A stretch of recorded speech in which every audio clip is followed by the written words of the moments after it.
My final guest in the Strength and Conditioning podcast series for rowing is Ed McNeely.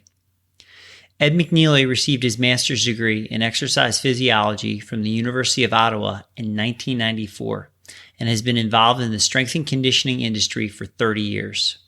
He has been a consultant to 21 Canadian national and professional sports teams and is currently the strength and conditioning lead at the Canadian Sport Institute in Ontario.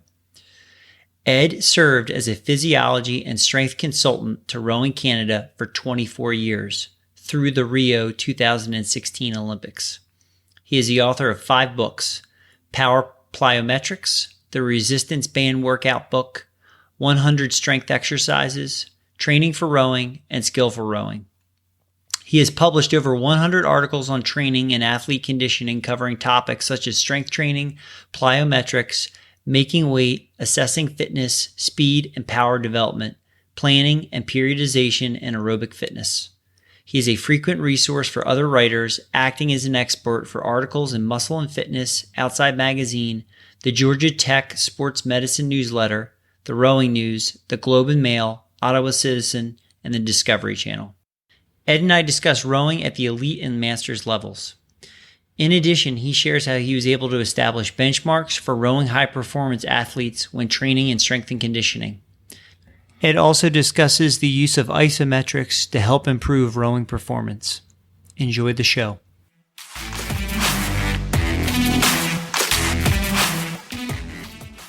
Welcome to the Leo Training Podcast, a podcast focused on scientific and real-world expertise on training strategies between your ears, behind the oar handle, on the field and court, and in the strength and conditioning room. I'm your host, Joe DeLeo. I am a strength and conditioning coach, speaker, and lifelong student focused on continuous improvement.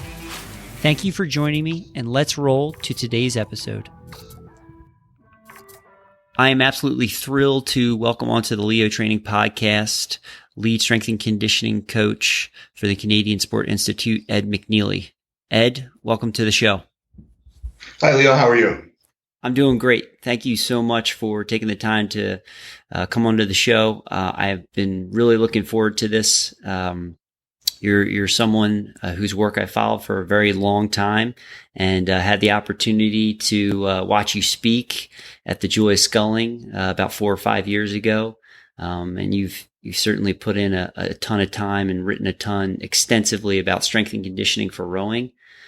So really looking forward to hearing all your thoughts and pearls of wisdom.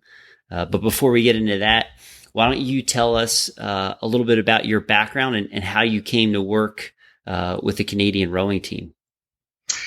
I've been a sports scientist and strength and conditioning coach for about 30 years now. So I was in Canada anyway. I was doing strength and conditioning before there was actually strength and conditioning as a profession. And so when I was doing my graduate work, I was at the University of Ottawa, and one of the professors I was working with there had contracts with a number of national sport organizations, so alpine skiing, cross-country skiing, biathlon.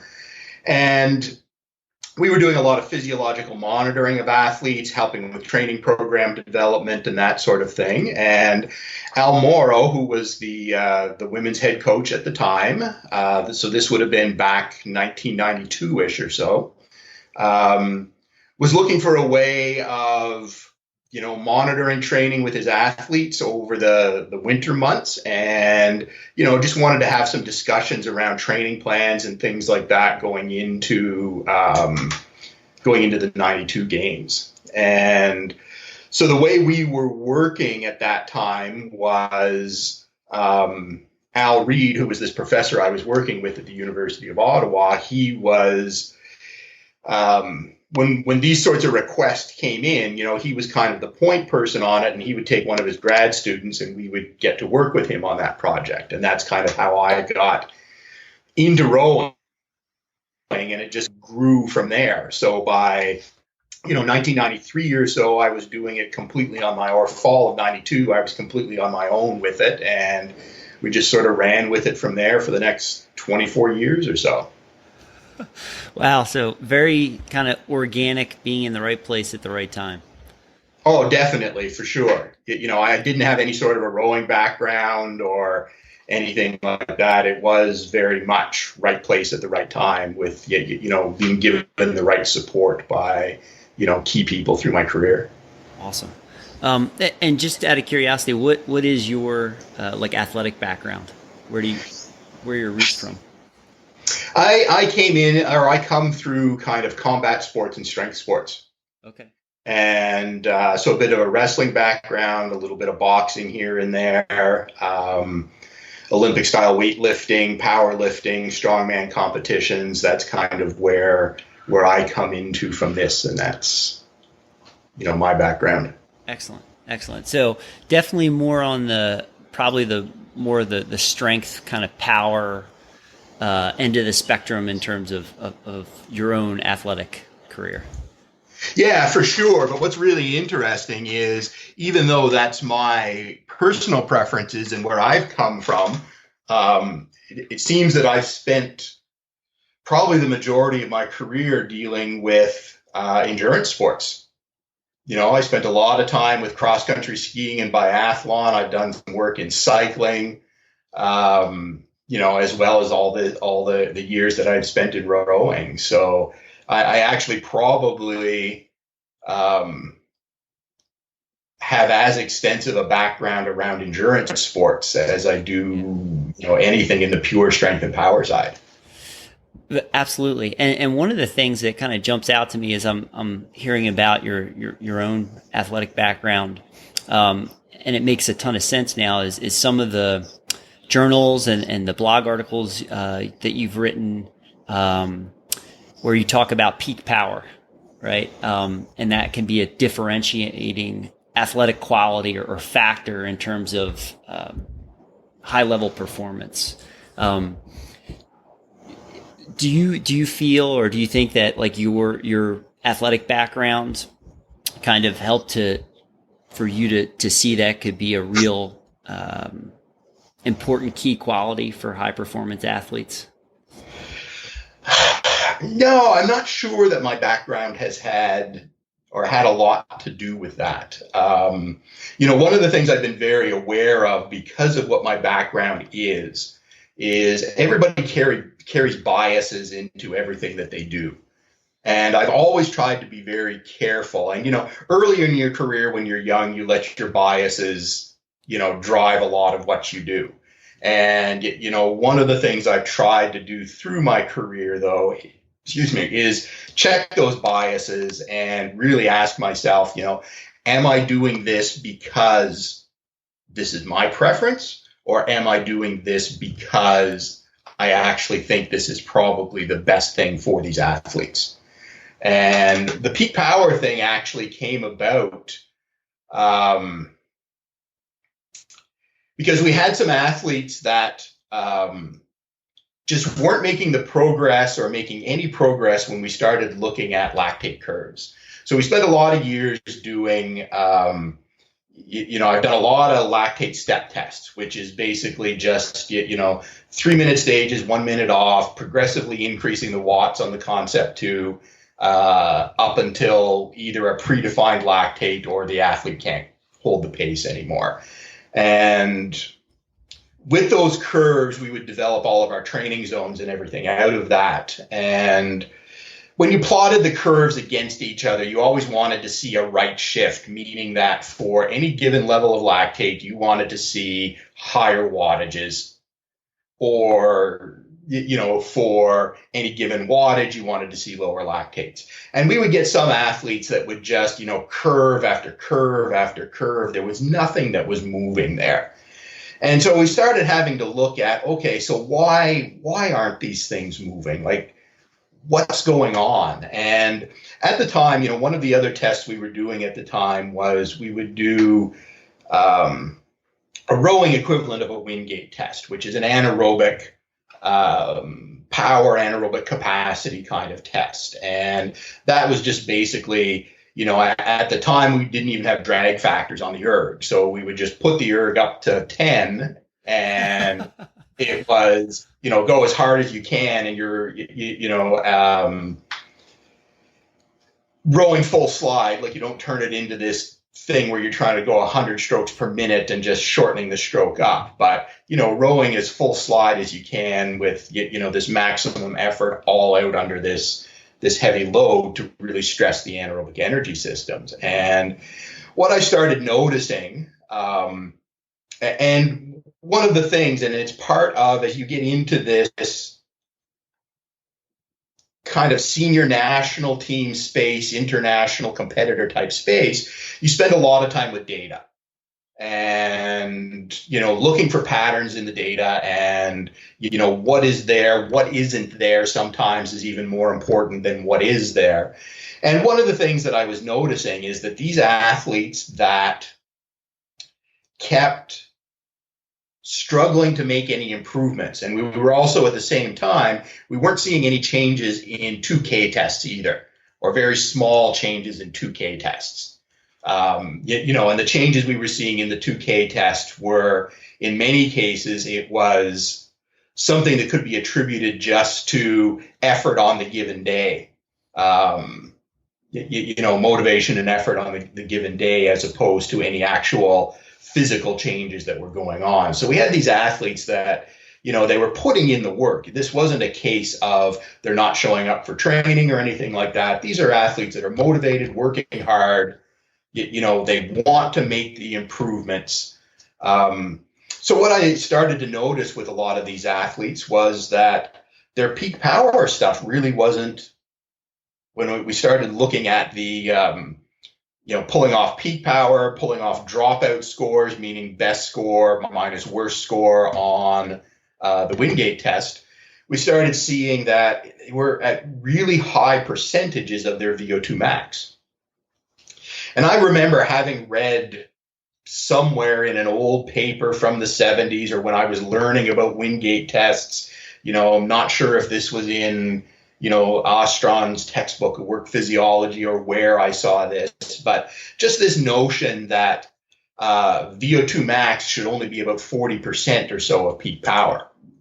And as I said, I couldn't give you the citation to the paper or anything. It was just one of those things that I had heard during my undergrad and graduate education and stuff like that. And it kind of stuck with me. And so I was sort of looking at that and trying to think, okay, so I'm seeing this at 50%, or 50, 55% in some cases of, VO2 max power as a percentage of their peak power. Maybe there's a problem here. And so dug into the physiology, gave it some thought, dug into the physiology around that a little bit, and we just decided to start playing with it a little bit more. And what we actually saw was, as we started training this peak power, we actually saw everything on that lactate curve starting to move up.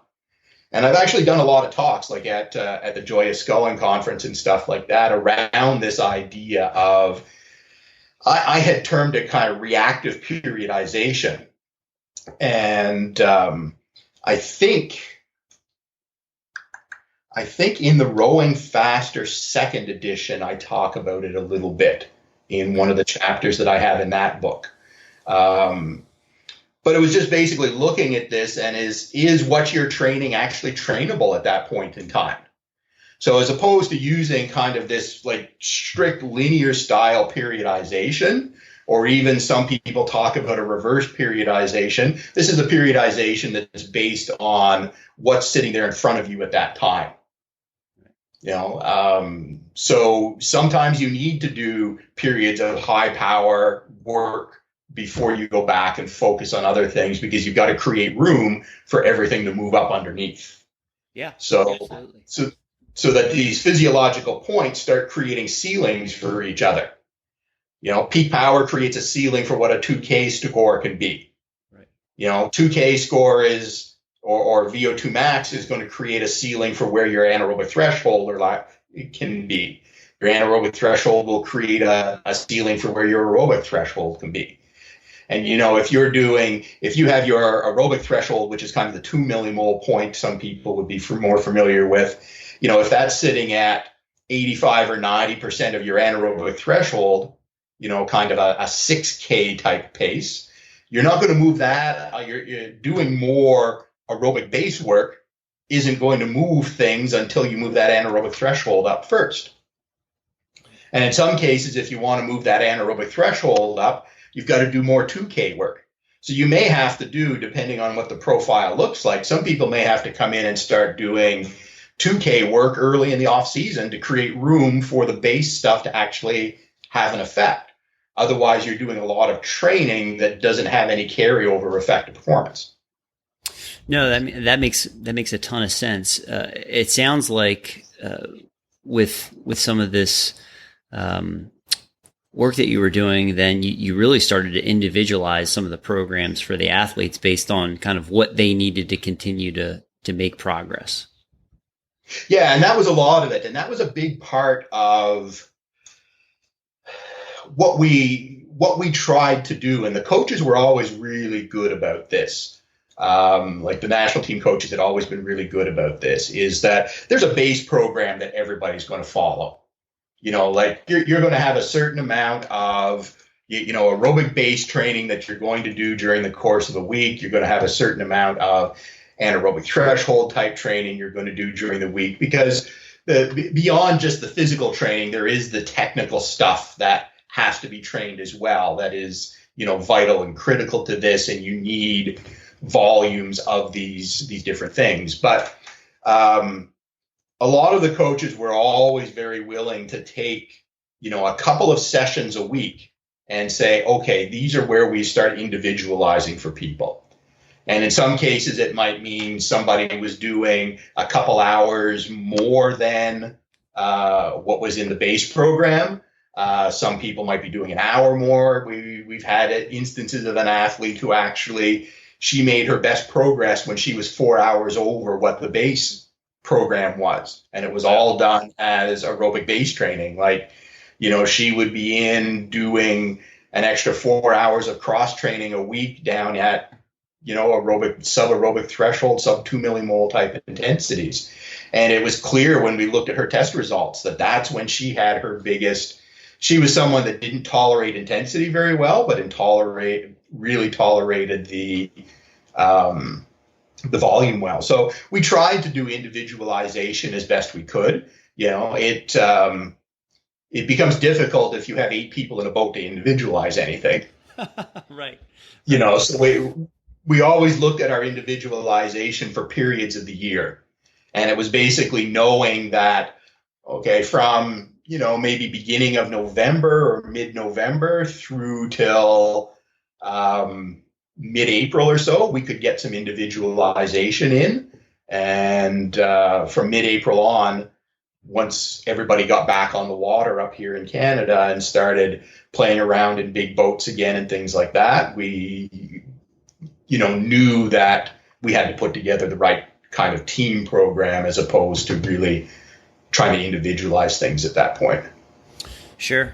So it sounds like using the winter months where they're not primarily on the water to take advantage of that and individualize the programs for the athletes during that time period. Yeah, that's exactly what we did. And what it really became was, it was putting an emphasis on the physical training during the winter months and a bigger emphasis on the technical stuff during the period of time when they were on the water. Because the two of them have to go together. That, usually we could get to the point by April or May where we didn't necessarily need to see further physical improvements, but we needed to make sure that the physical capabilities that the athletes had were translating over to performance in the boat itself. Sure. And then being able to maintain that through the World Cup and World Championship or Olympic season. Exactly. Yeah. Okay. Just for context, so when you started to individualize, what year or like what time period was this? Was this early mid 90s, like 95, 96, or a little later? In terms of when you started we were actually trying to do some individualization right off the bat.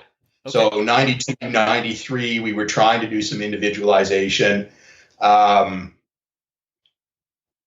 some of it takes patience because you've got to try things. And that's the tough thing with all of this. And it's probably my most important learning over the time that I spent with rowing is I spent so much time in there. We were able to do a lot of stuff, but none of it happens fast. Yeah. And Right.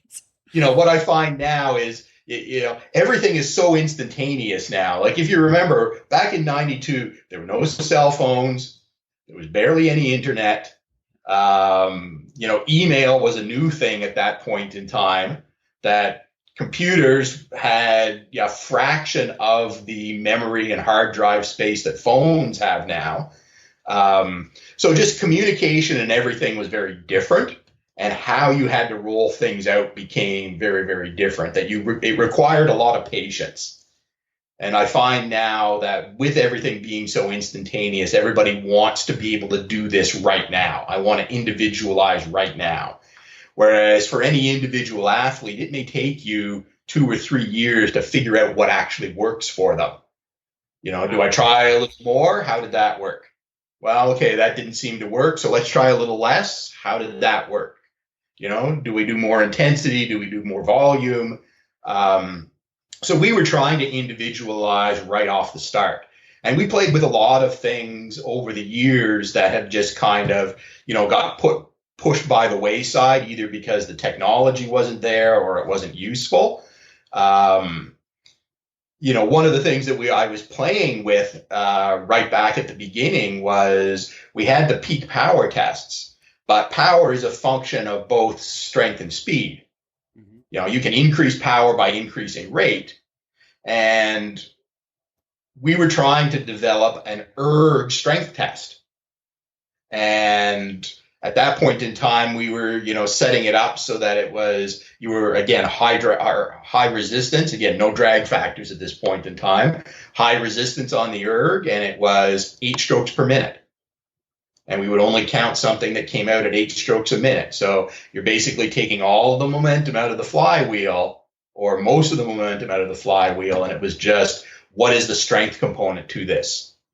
We didn't have force plates or anything like that where we could measure forces, or there were no commercially available force plates. Sure. Like you could buy force plates, you could buy strain gauges and things like that, but it was all way beyond the budgets that sport organizations had at that time, and none of it was really practical.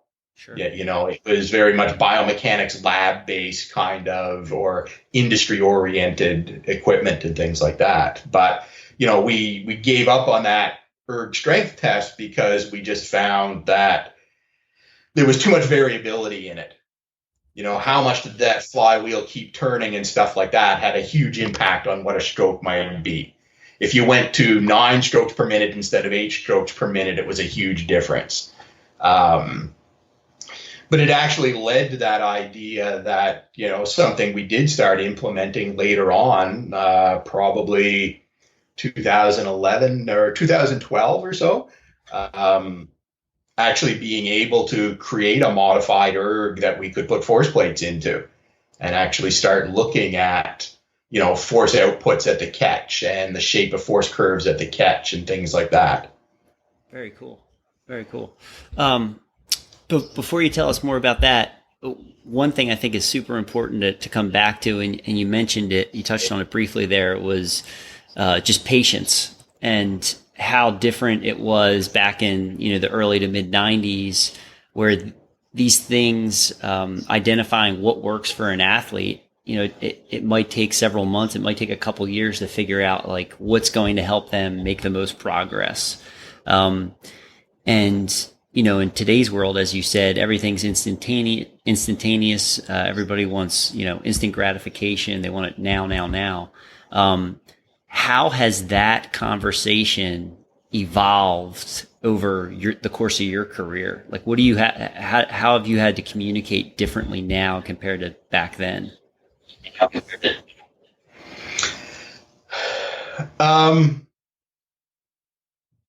I think it just requires a lot more communication now.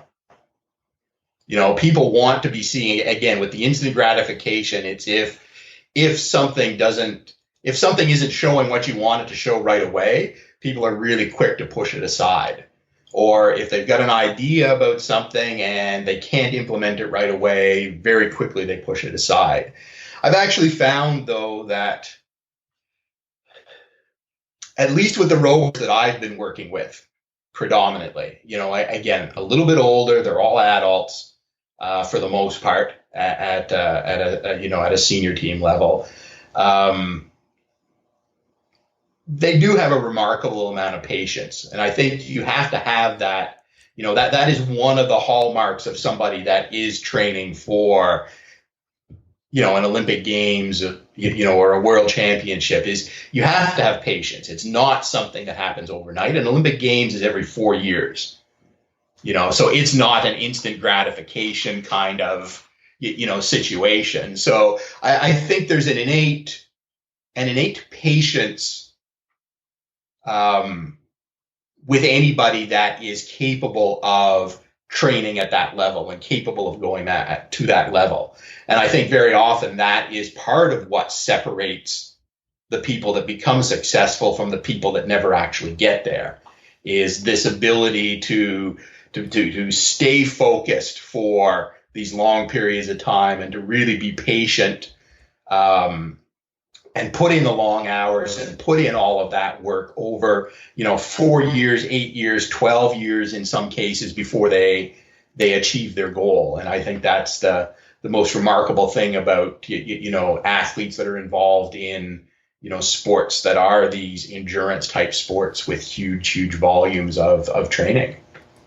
Wow. That's just great insight there. Some real practical and probably very much needed for the younger generation that's has no perspective of, the lack of technology or growing up without, being attached to a smartphone at this point in time. So tell us a little bit about the rowing ergometer that you kind of developed or helped to work on with the force plates to start to measure some of these, the power output around the catch and during the drive sequence.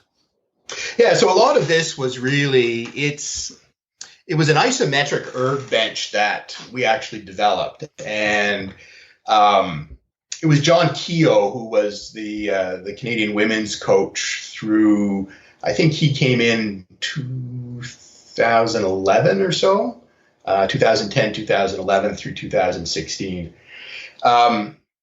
This all came about because he had a drill that he really liked to use, and we incorporated it into some of our, core circuits that we were doing. And he called it an erg hang. And it was basically just, he put a boat strap around the handle and the head of the Concept 2. And it was at a length that people would be at the catch, and he was just trying to work on posture at the catch.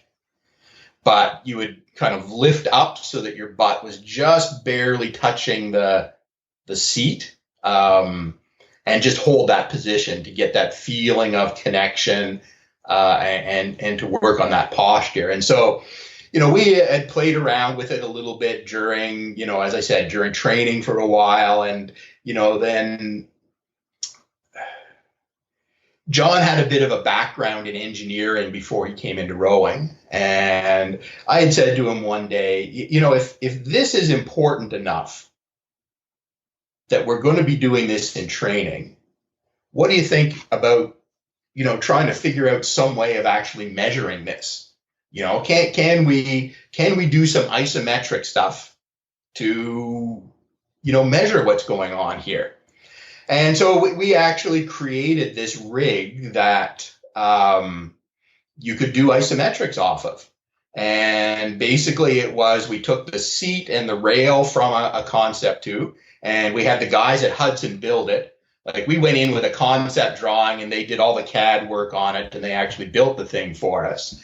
And it was a high grade aluminum frame that we could attach 2 force plates down on the foot stretcher, and we could adjust the handles on it so that, depending on your height, your arm span and stuff, we could adjust up and we could adjust across so that they would be sitting in the right positions. And we just started doing a lot of isometric stuff right at the catch position because there was so much stuff, and particularly talking with some of the biomech people out of GB who was saying that, your force development in the first 0.2 of a second is critical to what the whole stroke is going to be. And so we started looking at, okay, if that's so important, let's measure it. And so we started doing this as part of our training every day as well. And it actually it would have been something if I had stuck with rowing that we would have put a lot of work in going into this quad into 2020, because we were actually seeing for the first time that changes in force production and rate of force production on this rig were paralleling changes in force production in the boat. Wow. If force production went up in the boat, force production on this isometric rig had gone up. If force production in the boat or power production in the boat had gone down, it had also gone down on this rig.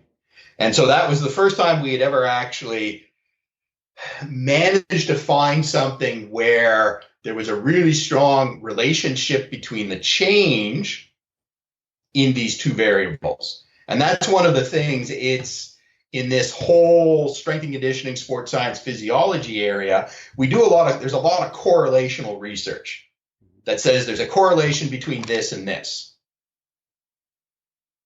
But is there any causation?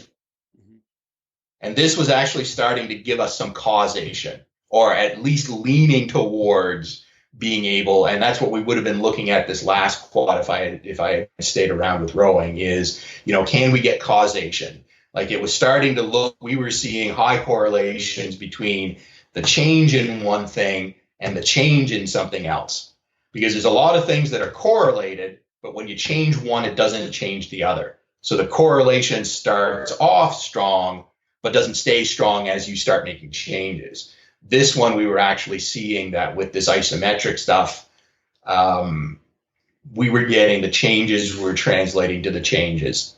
And that was a really exciting kind of thing to see. We also started seeing with it, we were in the process of collecting enough data to be able to start setting strength goals and strength standards for this isometric work as well. Because what was really cool with this, and I had done some work or published some work way back in the mid 90s again on strength goals and strength standards for rowers. And it was all weight room based stuff. And, every now and then, and it was pretty good. Like, I would still use that today as kind of a foundational strength target for rowers. But you would always get somebody in every national team group who would perform really poorly on strength tests, but would still perform or outperform when it came down to, being on the water. We've had instances where our best rower was not anywhere near being our strongest rower. In fact, they were, in some cases, the bottom of the pile as far as strength tests and things went. And it's always one of those concerning things. And that's why, I was constantly looking for how can we find that one thing that explains these outliers? Because the thing is, everybody likes to pull out the outlier. Yeah. Like when you talk about, I remember early in my career, the thing would always come back as, well, this guy in the single scull, he didn't do any strength training, so I don't need to do any strength training. And it's like, okay, maybe he didn't do any strength training in this program that you saw on the internet, but had he done 20 years of strength training before that? There's always that kind of stuff. And everybody likes to throw outliers out there as a reason for not doing something. But you always want to be able to look for something that is going to account for everybody and account for some of these outliers. And we were actually seeing, when we looked at a rank order on peak force development on the isometric bench at the catch position, we actually found that some of these athletes that performed poorly on, or relatively poorly on, squats or deadlifts were actually much higher on these isometric bench, on this isometric pull, and it also correlated better. So when we looked at the rank order on the isometric pull versus a rank order that the coach would give as to, best to worst rower in the boat, it was much more closely related to than we would see from our traditional strength stuff. So we would use the traditional strength stuff as, kind of this base that everybody needed. We wanted to get close to these targets that I had put out. But this was something that was very exciting going forward, that it was the specificity and being able to take into account the feel that the athlete has and the timing that the athlete has and the ability to produce force in the very specific manner. That was a really exciting area. Yeah, absolutely. So my question for you there, what I was taking away from what you were just sharing there is the athletes that were performing better with the isometric in that catch position, but were not performing as well with, say, your deadlift or back squat. Those were the ones that were moving the boat better. It was transferring over to the boat better. Is that correct? Yeah, for sure. What we would see is that the really good boat movers always scored well on the isometric test as well. They didn't always score well on the, traditional weight room strength tests. But at the same time, we also did have some good boat movers that scored well on both. Sure. But what it did do is it did start highlighting the difference between, or the need for something beyond the traditional strength testing to account for these people that were good boat movers, that their ability to produce force that resulted in boat movement was much better and was beyond what they were physically capable of doing. What would have been interesting to see is, okay, what starts happening as we develop the strength in those athletes? Right. So can we create a little more muscle mass? Can we teach them to activate a little bit better? And, how would that have translated on over another, 4 years of training as far as their strength improvements and their continued ability to move the boat? Yes. So before we get a little bit more nitty gritty into the strength standards that you developed, because I do want to talk in depth about that. The question I have for you is, when we think of the rowing stroke, right? It's not an isometric movement, right? No. It's pretty explosive, and dynamic. And you even said earlier, the time on the drive is not very long. You're looking at, depending on the cadence and stuff, 0.2 to 0.4 seconds. It's a very quick, explosive movement.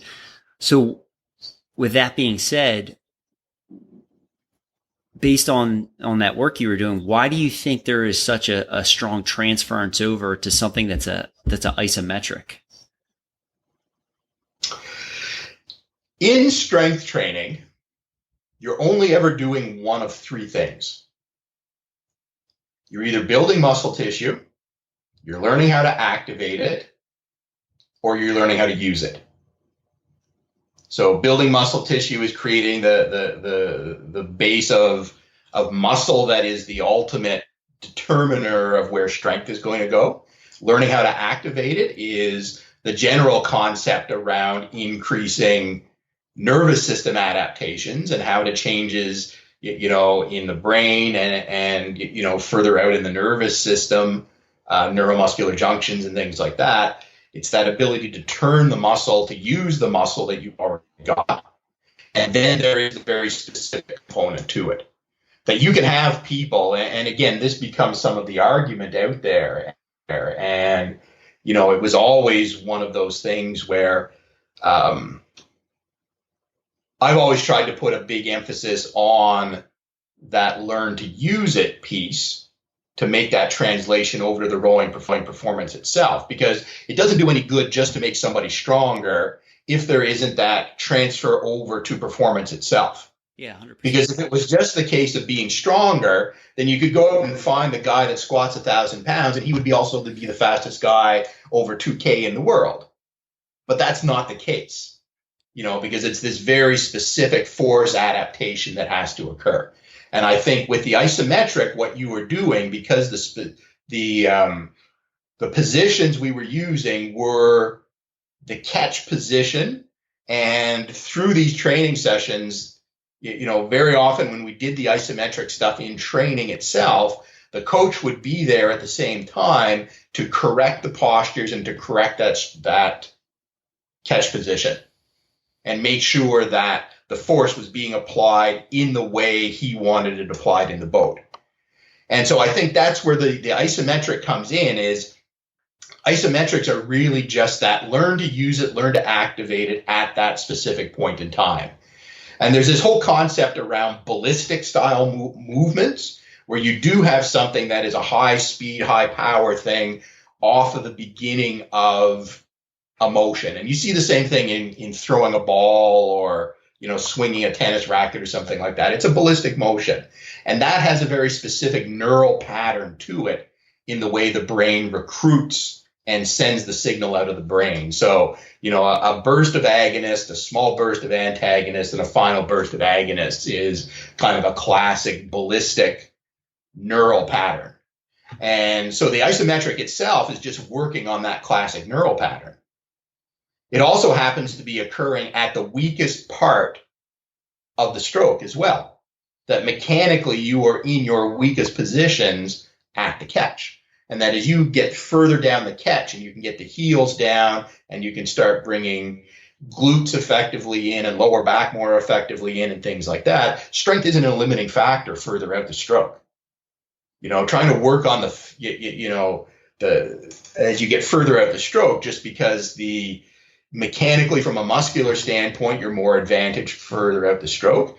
And as you start putting speed into the boat from the momentum that the boat is carrying, and as the speed picks up with every stroke, the resistance you can produce gets less and less and less anyway as you get further through the stroke. So your highest load, your weakest point is all occurring off of the catch. And so all you really need to do is, or what we were looking at, was just increasing very, very specific strength, learning how to translate over any increases we had in either muscle mass and a general ability around activating that muscle that they've got, and translating it into something that was as sport specific as we could possibly make it. Yeah, that's my takeaway so far, just from everything you're sharing. So would the athlete just be in that catch position, trying to, you're measuring the force through the foot plate. Are they holding that for 10, 15, 20 seconds, or are they doing other exercises in complement to that, that isometric hold to continue to train or improve that position and the force they can generate in that position? Yeah, so we would include this as part of a regular strength training session. It would be one of the exercises that we would put in. And, typically I would only have 4 or 5 exercises in a session that was built around focusing on strength. We had other days where we would do prehab type exercises in a completely separate kind of training session.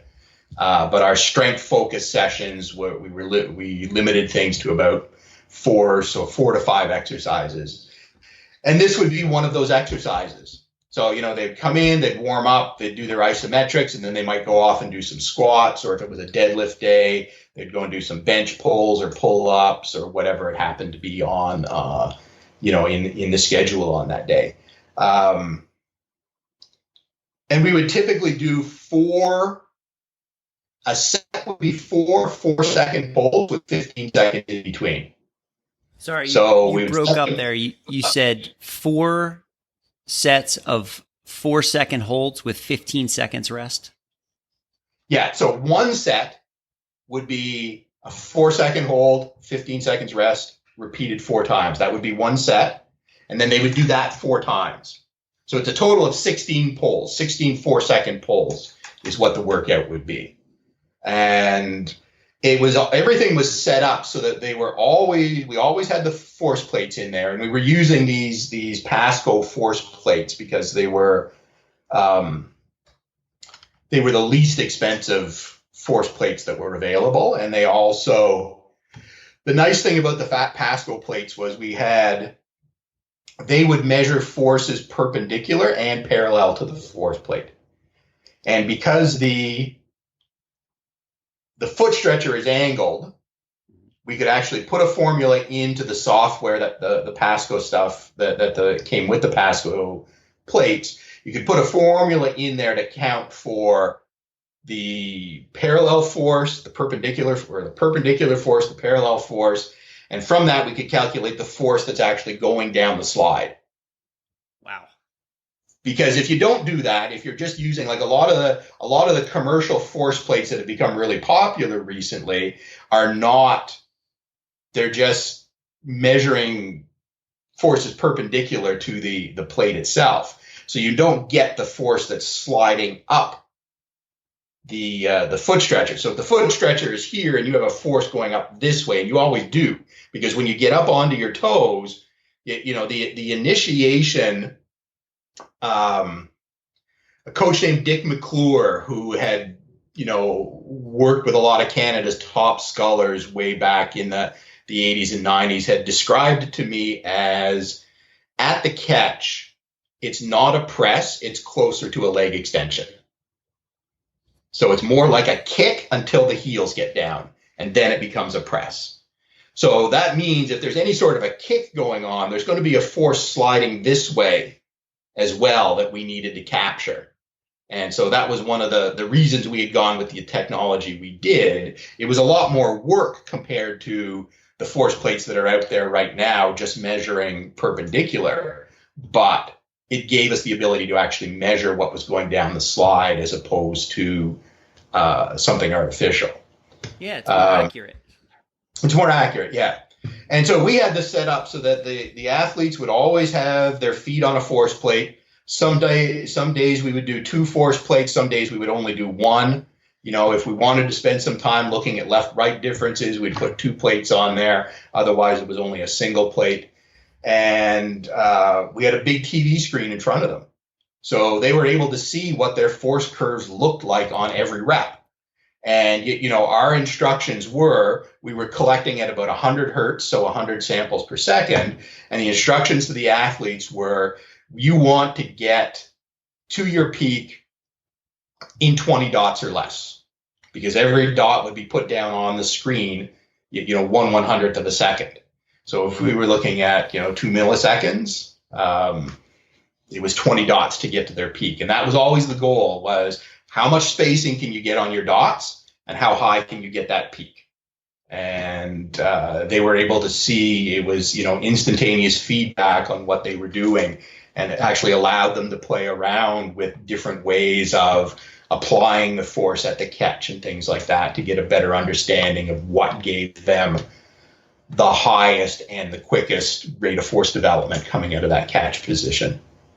And if they were able to maintain the proper postures and stuff, because the coach was standing there correcting the technical component of it as well.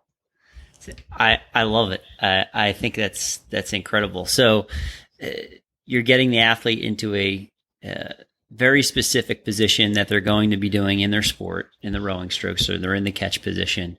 And even though they're doing an isometric, they are getting real-time feedback on how quickly, as well as their peak force output on a television monitor. Yeah. Awesome. Yeah. Awesome. So do you think it's not only the combination of the exercise that you were doing, but also sort of the environment that you had set up there? They were getting that feedback So they were able to, every rep, maybe they're internally making some micro adjustments here or there, but they could actually see, changes from repetition to repetition. Yeah, they could see changes from rep to rep. And, there were times where, we would go back and pull the actual numbers off of the graphs and stuff as well. And that was the one downside to this software. It was very labor intensive to actually get the data off. But every month or so we would save a training session and then go back and pull the data off and basically start looking at how are these things changing over time. And so I think the feedback was, appreciated, and I think it became a really powerful tool.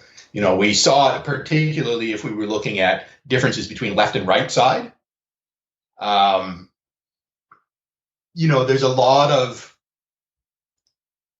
There has been some research that has looked at left-right differences between rowers on, whether it's a leg extension or something like that. And, there's always this concern around left-right differences and the potential for, a bilateral asymmetry leading to injury, et cetera, et cetera.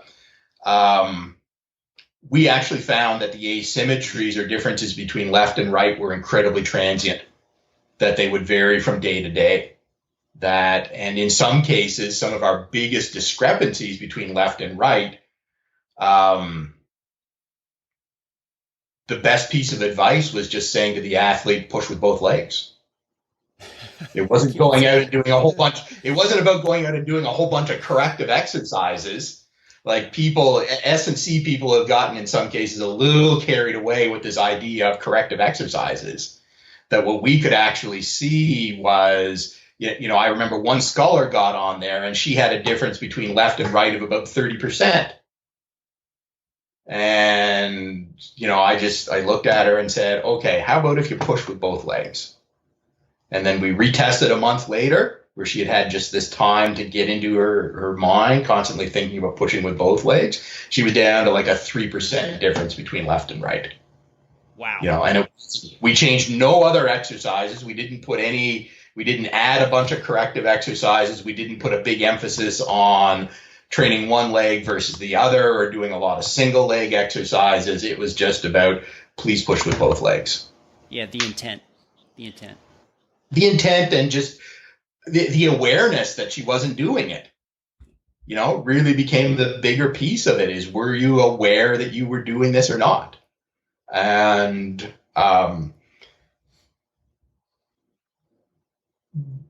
the other interesting thing that came out of that a lot was we were also capable on this rig of setting a belt on there so that we could take the arms and the upper body out of it and just look solely at what was going on in the lower body. And we actually found that most of the imbalances, most of the right-left discrepancies that we saw were more a function of the upper body than they were the lower body, because we saw virtually very, very few differences in left-right symmetry when we did the belt-oriented stuff and they were pushing lower body only. It was only when we threw the hands in there that we actually started seeing asymmetries showing up. And it was pulling more one side versus the other through the upper body that tended to cause that much more than the lower body did. Wow. So this is incredible stuff, Ed. I want to jump back in time a little bit and talk about some of the journals that you published around the strength and conditioning standards for rowers. And one of the things I thought was fantastic was you had benchmarks to hit from junior, U23, your international elite level rower, as well as some masters levels. And I could be wrong, but I haven't been able to find somebody that's been able to kind of put that together over the entire rowing athletic population like you have. So, one, what was the impetus to put that together? And two, how did you start to come up with, some of the body weight to strength standards or ratios for strength for each of those age groups? Okay. It all started with the simple question of, and I was getting it from athletes and coaches. Like, you always want to have goals, and you always want to be able to set goals and targets. And people in high performance sport like goals and targets. It gives them some benchmarks that they're working towards. Are we on track for what we want to do 4 years from now? And so there were all these questions coming out. And one of the common ones was, well, how strong do we have to be? And that's basically what started all of this. And at that point in time, we were lucky. So when we started doing strength testing through the early 90s, we had a lot of athletes around that were winning medals at Olympic Games. They were winning medals at World Championships. So we had a good idea of how much strength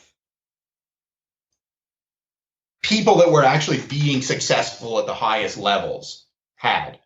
And that's where this all started. So everything got built in around, that upper end, that international level of athlete. And it was like, okay, so what are these people doing? And, with any standards and stuff like that, there's a range around, what I've got in there. And,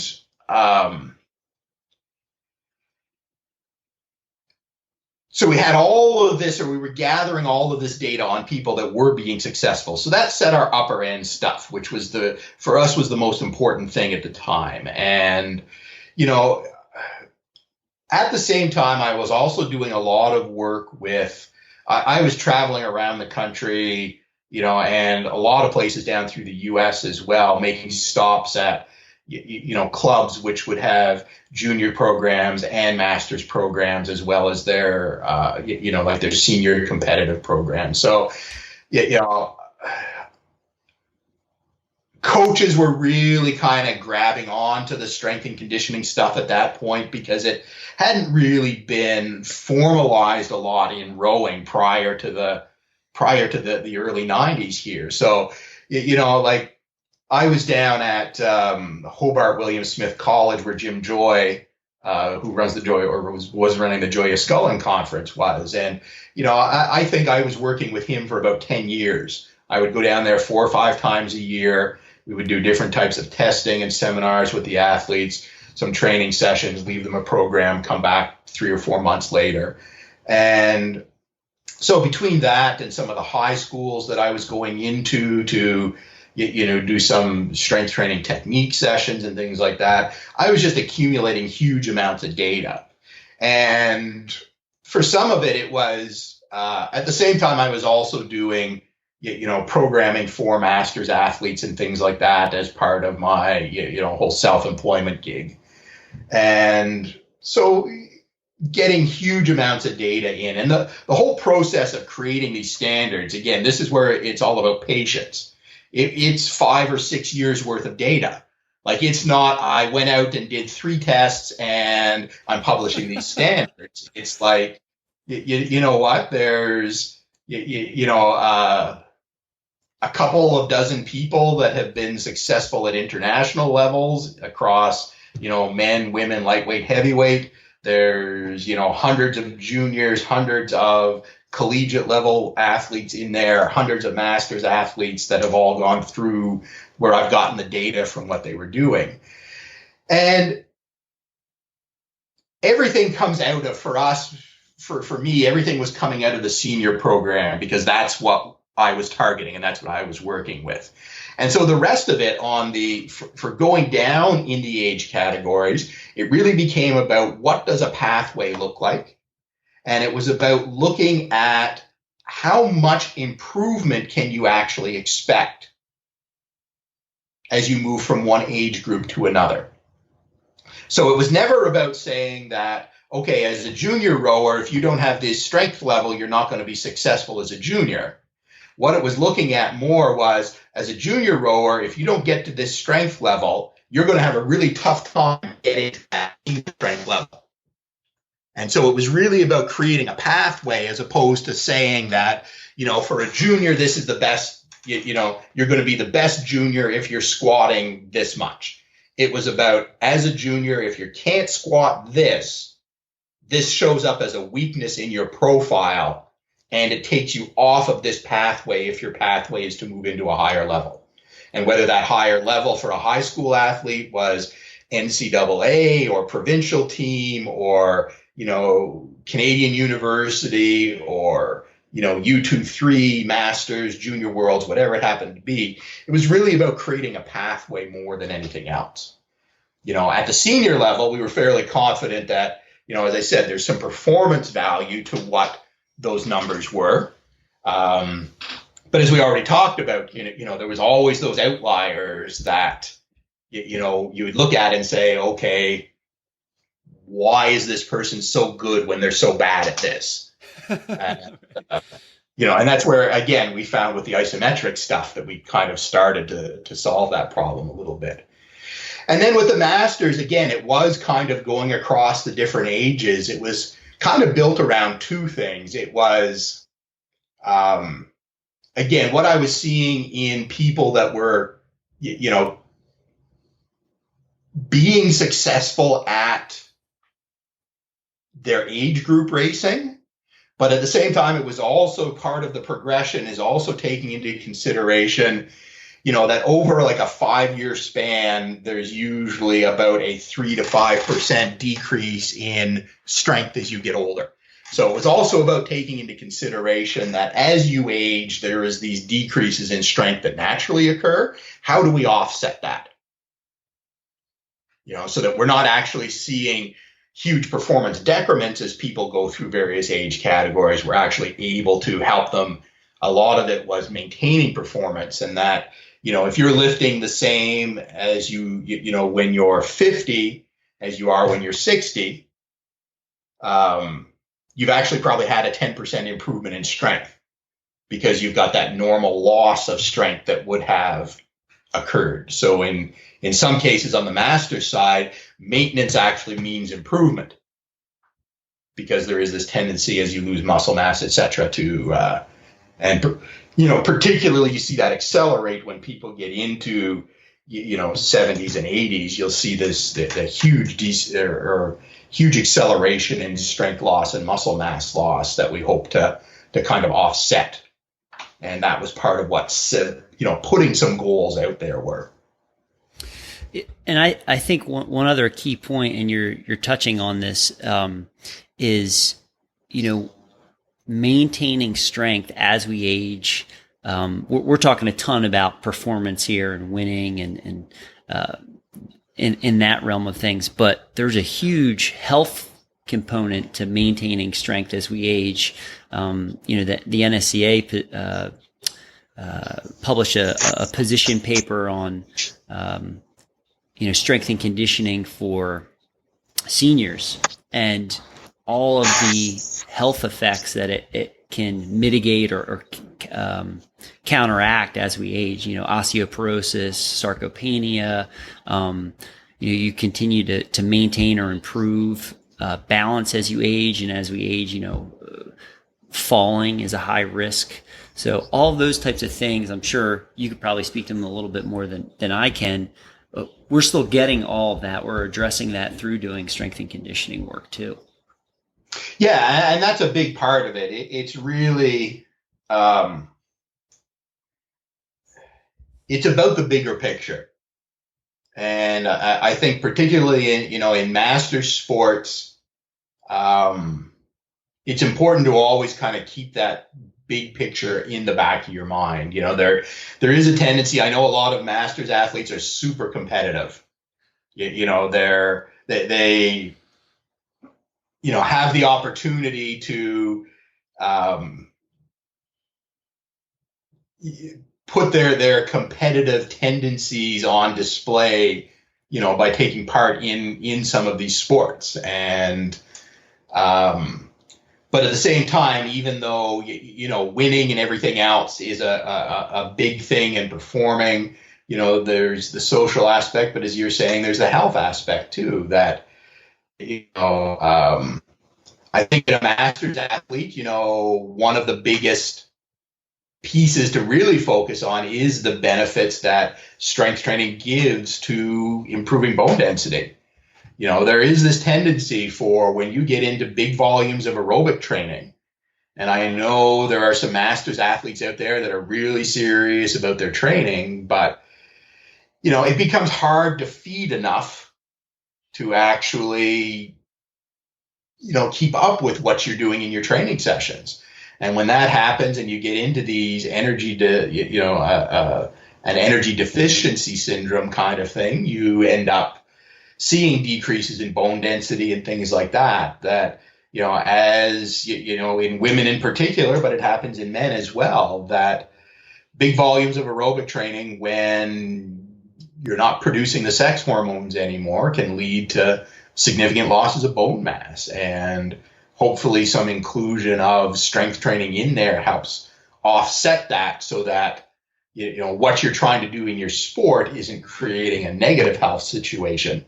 You can use this to offset some of the potential negatives of competitive training, even if you are a master's athlete. Love it. That was great. Putting the whole big picture in perspective there. Thank you, Ed.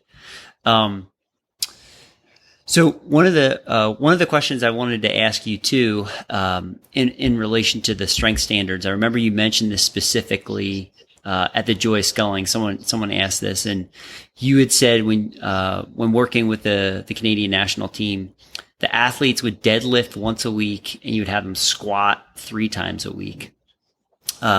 Was there a reason behind putting greater emphasis on the squat in the programming? And if so, why? Yeah, we did squats 3 times a week and deadlifts once, simply because we found the deadlift puts a lot more stress through the lower back. And it's just with the constant rowing and everything else, it didn't make a lot of sense to continue to put stress on an area that was already fatigued, already constantly under stress. And so we just limited that to kind of a once a week sort of thing. And the squats we also always found that the deadlift was always the exercise where they would hit the strength targets first. And so we didn't have to do a lot of extra deadlifting. We easily had everybody above what our standards were for the deadlift. The squat was always another issue. Just because you're coming from that much deeper position. So we would always target squats that we wanted a knee angle that was similar to the knee angle that you would have at the catch. And so these would be very, very deep squats. And it just seemed to take longer to be able to develop that. They needed more work in developing that. And it wasn't causing, again, it didn't have the same back stress that we would have gotten out of trying to do deadlifts more frequently. Okay. No, that makes a ton of sense. Now, would you vary up the squat variation? So, high or low bar back squat, barbell front squat, or Zercher squat, any of those types of things? We would do a lot of safety bar squats. Okay. And we would do a lot and we would do safety bar squats, holding onto the bar, not holding it, like a hands-free safety bar squat. We did a lot of bottom-up squats. So setting the pins in the rack at their catch position, going down, pausing at the bottom for a 2 or 3 count, and then trying to accelerate just out of the bottom position, and making the emphasis on accelerating out of the bottom as opposed to popping at the top. Like you see a lot of people trying to do fast squats, but it's a fast squat from in the top 4 inches of the movement instead of the bottom 4 inches of the movement. And in the rowing stroke, it's the bottom 4 inches of the squat movement that is actually more critical than this finish up here. Yeah. And so we would do different types of pause squats like that with either a safety bar or a regular bar. We didn't do a lot of front squats. We would put them in every now and then, but I kind of gave up on front squats because so many rowers just don't have the anthropometry to do front squats well. Their arms are so long that if they're trying to hold a front squat up in a proper position like that, their hands are actually behind their head. And so they end up having to drop the elbows, and the bar puts so much stress through the wrist and stuff like that, that we just kind of said, hey, you know what? There's no real need for to do that. Like if there is any extra benefit out of a front squat, and I don't necessarily believe that there is, it was offset by the risk to wrists and elbows and what that does, and how sore wrists then turn around and start affecting their ability to do hand skills in the boat and things like that. Sure. So, yeah, we would, the other one we played with, and we actually, we first started playing with it at a camp down in DeLand, Florida. We were training out of the Y in DeLand, Florida when we were down there, and we would do, through the winters, we would do a couple of weeks in DeLand, a couple of weeks back in London, a couple of weeks in DeLand, a couple of weeks back in London. And the Y had a hack squat machine. And we actually found that was really a really useful machine for being able to get into super deep positions. And so much so that we actually ended up buying one for the London Training Center as well. Wow. Now, when you say hack squat, are you talking about where you, I've seen it done with like a dumbbell or a kettlebell, where you hold the weight behind the hips behind you, and you squat down, but you're coming up onto the ball of the foot or the toes? Is that what you're talking about? Yeah, it would be that kind of thing if you were trying to do it with a dumbbell or a free weight. But there was actually, there are, almost think of it as a reverse leg press. Okay. So that if you're sitting in a seat on an angled leg press, and you're sitting down here and you're pushing the weight up this way, and there's actually a lot of the home gym leg presses will do this, is you can switch it around so that there are shoulder pads that come out at the top where your feet would normally be on a leg press, and you're putting your feet down where the seat would be on a leg press. And that's the hack squat piece of it. Okay. And so, just to re-clarify, what was some of the benefit or the carryover you found to doing that type of squat variation for the rowing athlete? The body position and everything allowed them to very easily get the knee angles that were similar to their catch knee angles. Okay. And again, that little bit of an initial press off of the toes we were finding was similar to, a catch position type thing. And it allowed them to really load that and still feel very secure, like not worried about, am I going to get stuck under this squat or, something like that, or am I going to this heavy load and, my trunk is just going to collapse or anything like that. So we found that the advantage of being able to do some really heavy load stuff through really deep positions, and it just became a good alternative at times to doing the squat, just to create some variation. Well, one of the things that I really like that what you're talking about with the hack squat here is there's great benefit and carryover to doing something where you're getting the athlete into similar positions and doing similar movements to what they're doing in the rowing stroke. It doesn't necessarily have to be something where they're working on maximum strength or power. It could just be improving the quality of the movement too. Yeah, for sure. Cool. Okay, so you also had, I believe it was another journal, or it might have been actually an article on the website Peak Center, or I think that was the website. Hold on. Yes, on Plyometrics. And I love this quote. You said, Plyometrics is the link between strength and power. And you had in the article, you said the athlete should be able to squat at least their body weight for lower body plyometrics and bench press 3/4 of body weight for upper body plyometrics. So one, why is it really important to have a foundation of strength before we start introducing plyometric work? And then what are some good, I think, lower level or progressive steps that we could introduce for, the rowing athlete? And what are the benefits to that?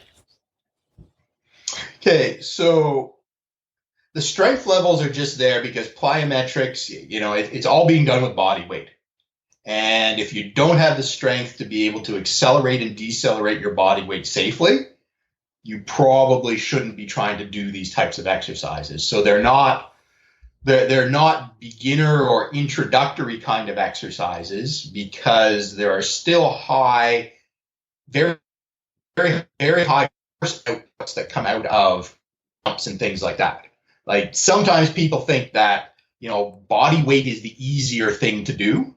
Body weight isn't necessarily the easier thing to do. Force is both mass and acceleration.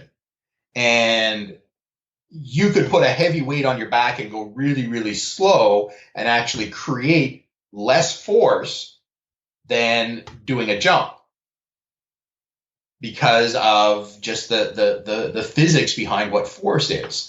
And so if you don't have that kind of base of strength, and the reason for the bench press score is a lot of upper body plyometrics become push-up based or medicine ball based throws and catches and things like that. And if you don't have enough, if you're doing throws with a partner and you're not strong enough to stop the medicine ball when it's coming towards you, you can lose some teeth.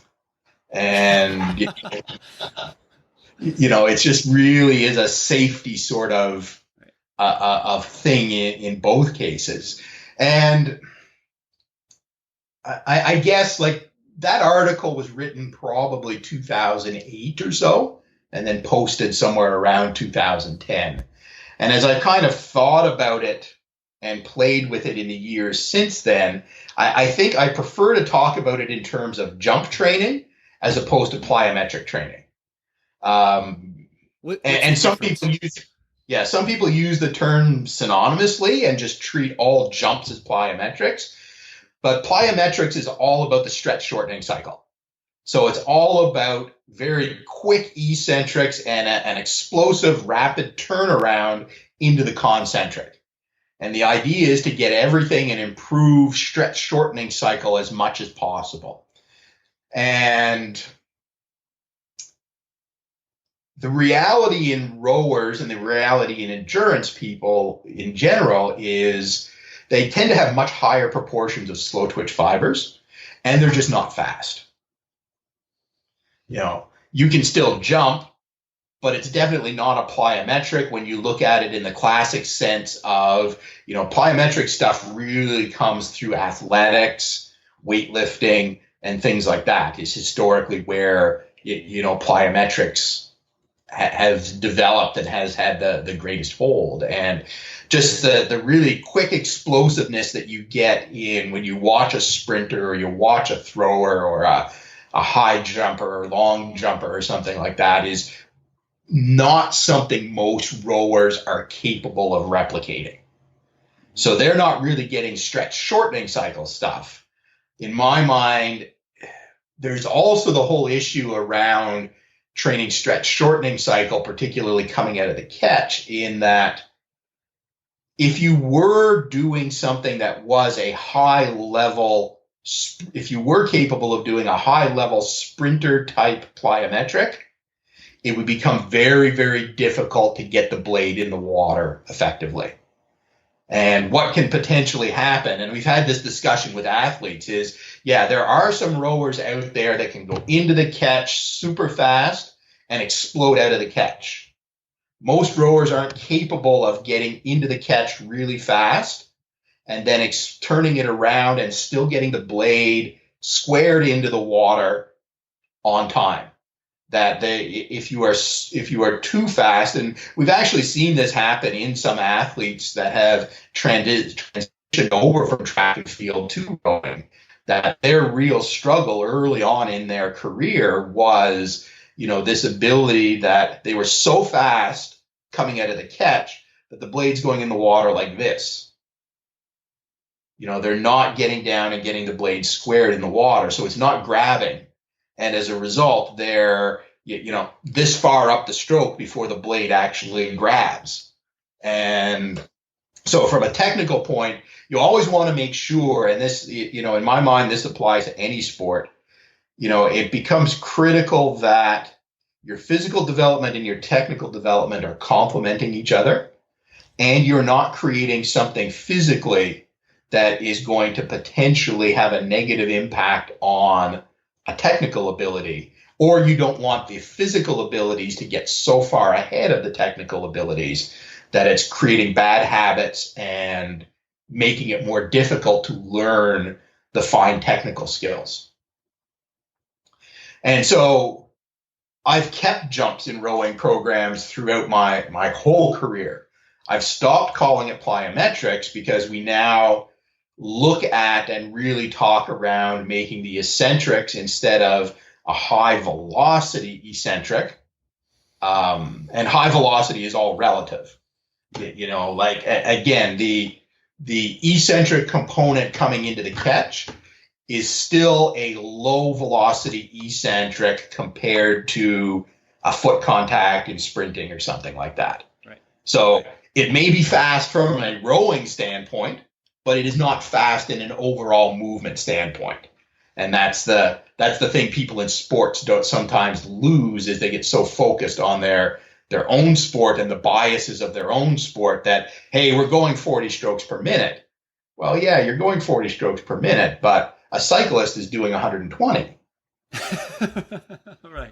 Right. You're slow. Rowing essentially is a lower velocity, high force endurance sport. Compared to something like running, compared to cycling, compared to canoe kayak, where the turnover rates are much, much higher. And so we put an emphasis on an eccentric that is a velocity similar to what you would do coming up the slide into the catch, so on the recovery, as opposed to focusing on a maximum eccentric and trying to turn this around. Because sometimes what will happen is you'll get people that will just bounce out of the bottoms. Because again, with any jumps that I have tended to do, it's always been focused on the depth you start your jump from is your catch depth. Like it doesn't do you much good to do, sprint style plyometrics with relatively not very deep knee angles. A sprinter never has to get to the point where their hip is down below their knee, but it's the critical part of the rowing stroke.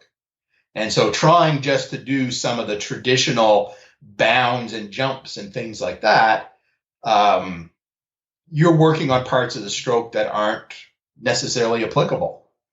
And so I've always focused it on, you want to get into your catch position and accelerate out of the catch position, but you don't want to bounce out of the catch position because you're not going to be bouncing out of it in the boat. Like it won't give you the control you need. It won't give you that ability to maintain the technical skill at the same time. And so, yeah, we would do very, very deep jumps, and as opposed to the much more shallow traditional type plyometrics you would read about in, if you picked up a book on plyos or something like that. Well, I mean, that makes a ton of sense. You're still applying the principles, but you're getting the athlete again into positions they're going to be doing during their sport. Exactly. Yeah. Would you ever see some utility, some benefit in doing something like maybe have an athlete hold a, like a Dynamax, a leather med ball, 4 to 6 kilos, drop down into a deep squat and then explode up and throw the ball up overhead against the wall or something? Yeah, I think more of the benefit that from that though actually comes in not even necessarily throwing the ball. Right. And this was always and it was a big change that I made, through my career. Again, what I had said earlier about biases and stuff. When I came into strength and conditioning, I was doing competitive Olympic style weightlifting at that point and had a bias towards that. And, so in the early years, I spent a lot of time doing, cleans, these different types of med ball tosses and stuff like that. And then as I started looking at it and thinking about it a little bit more, it's kind of like, and as I learned more about the rowing stroke, it sort of became the whole notion that, okay, am I really training something that is part of rowing? Triple extension is not part of rowing. If you're triple extending, you're laying so far back that you're never getting into a recovery position. Interesting. There is no triple extension in rowing. So when you are doing cleans, when you're doing some of these med ball tosses and focusing on that whole triple extension part of it, you're training something that is never used in the rowing stroke and that you would never want to see in the rowing stroke. That where the power production comes in a clean or in a med ball toss is in that last hip hinge piece of it near the second pull, we would call it in weightlifting. But that second pull is not really the body positions you're in for that second pull are not something you would ever want to replicate in the rowing stroke. And so I kind of made that switch away from a lot of that kind of stuff as I started to understand the rowing stroke a little bit better and placed a much greater emphasis on, doing these deeper sorts of jumps and things like that. If we were going to do any sort of a clean type action, we would actually do dumbbell snatches, a one-arm dumbbell snatch or something like that, starting from a very deep position. And again, making the emphasis on acceleration right out of that deep knee position, that would be similar to what you see at the catch, as opposed to, a traditional clean. You are starting relatively slowly off the floor and building the velocity as you go. The rowing stroke almost tends to be the opposite of that, where you want to be trying to accelerate right out of the beginning, and you will end up with body motions decreasing in speed as you get closer to the finish, so that you can turn around and have a decent recovery, a good body position on the recovery. Yeah. So when you made that switch, going kind of migrating from more of the traditional power med ball Olympic weightlifting style exercises to doing more of the jump training, as you said, or the dumbbell snatch, what were some of the feedback you got from athletes, or some of the results you started to notice in just how they were able to perform, whether it was in the S&C facility or on the erg or in the boat? Again, it becomes difficult with any strength training movement to really make that tie between what you're seeing in the boat and stuff. But sure. What it did become was, again, going back to the anthropometry on rowers, they just don't have great bodies to do cleans. Right. Really long arms, short torsos. Like the power position on a clean is quite high on the hips. Right. I've seen rowers with really short torsos, really long arms, that if I put them into a hang clean position, the bar is just above their knees. Right. So they're not getting into the power position anyway. So I think the biggest thing was we reduced a lot of anxiety around, I don't do this exercise very well. And we would be spending a lot of time trying to teach something as opposed to getting a training effect out of it, because it technically took so long to teach it that we were just losing a lot of time where we would be creating some sort of a physiological adaptation, trying to create a technical change in athletes that in many cases just weren't physically suited to doing that sort of activity. Sure. And, I never saw anything that really convinced me, as I started spending more time really looking at this and thinking about it, it got to the point where it was like, yeah, you know what? It was, I had been putting them in there because of my own biases. I really didn't have necessarily a super strong rowing related reason for putting it in there. It was more like, this is what we do in strength and conditioning reason. Got it. No, that's great. I mean, I find that very helpful for myself because, just listening to everything that you shared over the last, hour and a half or so, I can definitely think back over the last several years of my own biases. Yeah. And I'm sure that's probably a pretty normal part for any coach, to come in with certain preconceived notions or biases about something and things we kind of hold steadfast and true to. But then as we kind of mature and evolve, we want to put the athlete in the best position to make progress and succeed. For sure. And, I don't think it ever goes away. Like, right. You are always going to be fighting tendencies and biases. Yeah. And it takes a lot of effort to, really step back and reflect on what you're doing and be able to say, okay, why is this in there? Why is that in there? Why is this in there?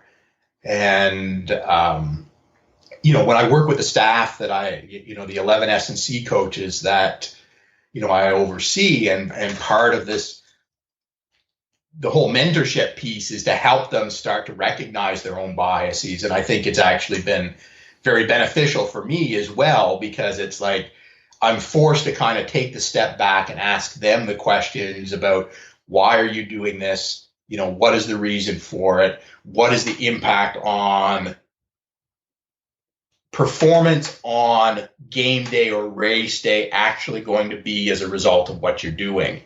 Are you doing it just because this is the way we think S&C should be done? Or are you doing it because this is the way, rowing should be done, or volleyball or swimming or wrestling or whatever the sport happens to be? Right. No, that's great. Ed, we've pretty much moved through just about all the major topics I had down here. Is there anything else that you wanted to touch on before we kind of went into the rapid fire? No, I don't think so. I think we've got all the kind of the key points out there. Okay, very good. Okay, so we're going to move into the rapid fire. So let's assume we're all doing the fundamentals, pretty well. Compound movements, warm up, cool down, etc.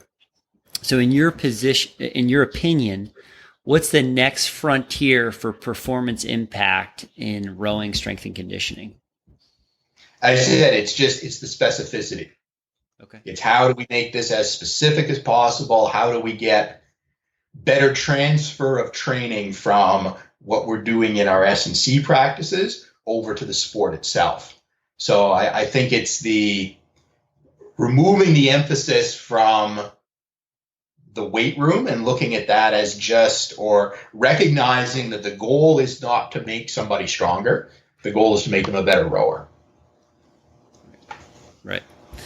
What do you think rowing athletes and coaches need to do differently?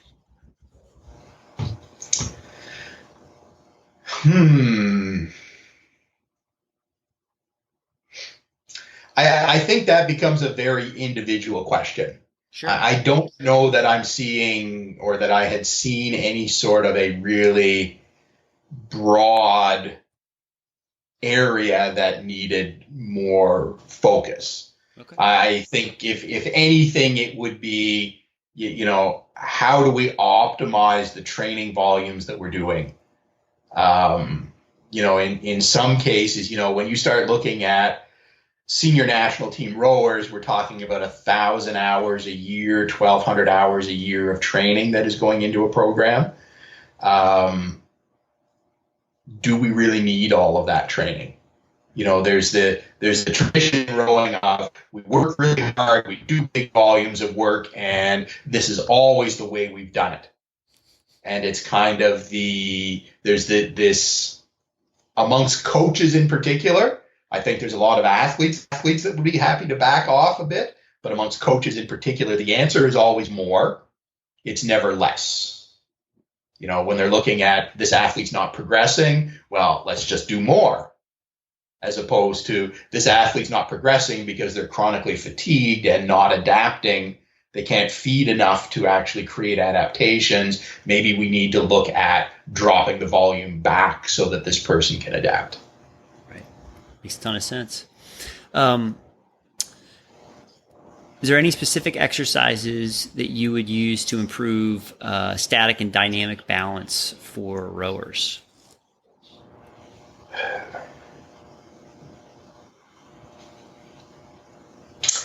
I think sitting on Airex pads or a balance disc or something like that and doing some erg work or something, sitting on that is probably, like through the winter months, is probably a good, a really good place to start. Like so much of the balance is seated balance. I'm not sure how much a lot of the standing balance drills and things like that actually start translating over. Single leg stuff and things like single leg balance exercises, standing on one leg, closing your eyes and things like that there's probably some good general health fitness benefits to it and are probably more important to a master's rower group. But I think, looking at some seated balance exercises on a balance disc Airex pad or something like that is probably more on the performance side. Okay, great. Okay, over the 24 years that you worked with all rowers, especially the high performers, but was there specific qualities that you kept seeing pop up over and over again in those athletes, and are they trainable? As I said, I think the athletes that move on the furthest, it really is that patience. And it is stuff that is more on the mental side of things. Being able to being goal oriented, taking the time to set goals and having the patience to work progressively towards those goals and not, so many people will, it's the New Year's resolution kind of thing where everybody's going to exercise as for their New Year's resolution, and it lasts for 6 weeks because they haven't gotten the results that they haven't totally changed their lives and totally changed their body in 6 weeks, so they quit. If you're going to succeed, it's a long-term journey over years. And as I said, I think it is much more the mental resolve that the top athletes have is probably, so much more than anything that comes on the physical side. I've seen a lot of people that have been probably more physically gifted than a lot of the athletes that have gone on to win medals, but they just mentally don't have that ability to, continue to show up day after day after day after day and, put in the work and deal with the fatigue and, have the focus to keep going. Excellent.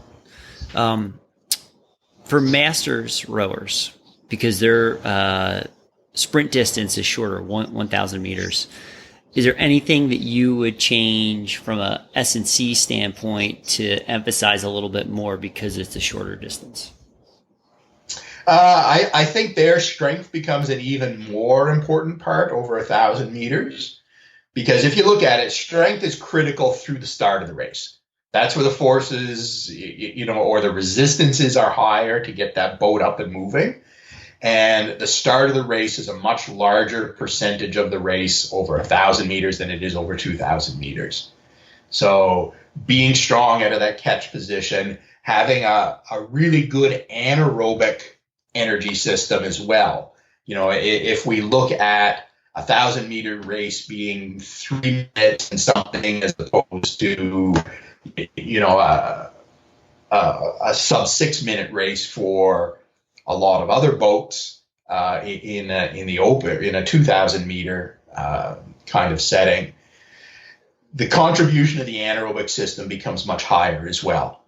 And so the ability to, be able to maintain the final sprint, the sprint off the start, becomes so important and so dependent on the anaerobic energy systems. Beautiful. Do you train all the rowers the same? Meaning, for example, would you make any adjustments for, say, an athlete that sits in the stroke seat compared to a 6 seat, or a sculler versus, someone in the quad? And I'm thinking probably more in terms of one, the different athletic qualities that some of those might need. So, for example, your stroke seat, coaches tend to look for somebody that is really good at developing or setting a rhythm, and your 6 seats, quote unquote, more of the powerhouse, seat in the boat. A single sculler, that boat's a little bit heavier, slower compared to a quad where the drive might be a little bit faster. Have you ever given any thought to some of those things? No, I've never really played around with it that way, because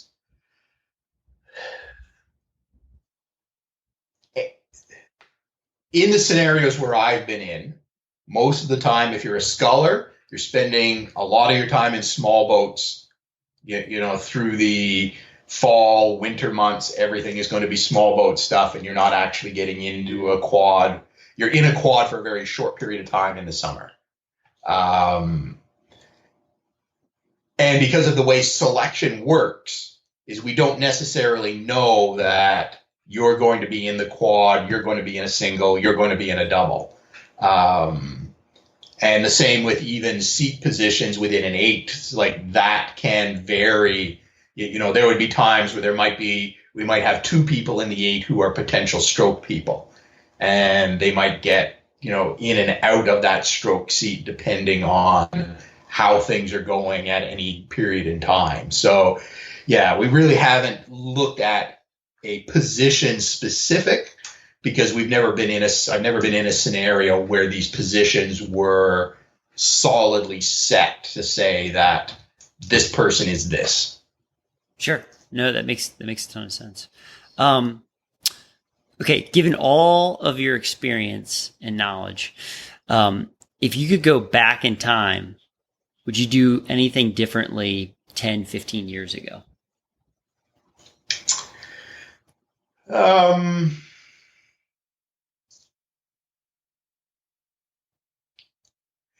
I wish there were things that could have been done faster. And some of that is there's always 2 components to this. Is, some of it is technological, like knowing what I know now about the isometric stuff. Yeah, I wish we'd been doing that in, probably from 2000 on. So that, yeah, if I had the technology then and know what I know now, I think that would be one of the things we would really have tried to do. But I think everything else we did, it all has to take its natural course in time.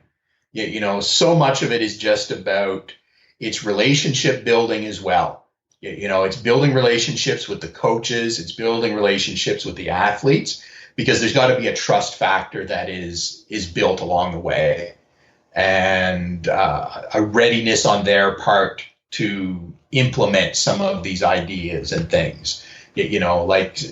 Sometimes it's, it takes years to build enough trust for me to be able to go to a coach and say, hey, guess what? Our taper isn't working. We need to totally, change how you've spent 20 years of your career doing a taper. When we go back and look at the data, it's not giving us the results we want at World Championships, Olympic Games. Here's what I think we need to do. And so, yeah, I think there's a lot of stuff that would have been really nice to implement a lot earlier. But I think at the same time is this natural progression to get there that, has to be respected. Excellent. Final question. Do you have any suggestions or training recommendations given the current, situation worldwide right now with COVID-19 and the pandemic? So that could be for a high performance athlete or anybody that's sort of mandatory stay at home. What are some simple, actionable things that they might be able to get in, from the comfort of their home right now? Yeah. I think I would look at it as basically summer competitions are written off. Internationally for sure, given that the World Cups have all been canceled, the Olympic Games have been postponed, there's no summer competitions that way. I'm assuming even within the NCAA, there's probably not going to be a championship, contested this year. And for the most part, you look at in many cases, the 2,000 meter season is done. People will start into head racing and stuff like that in the fall. And I think that's where people's minds need to go now, that you look at this, if you were someone that was doing a lot of 2,000 meter racing through the summer, you treat now as a transition phase in your year. You take a little bit of time down and then start building up to get ready for next year.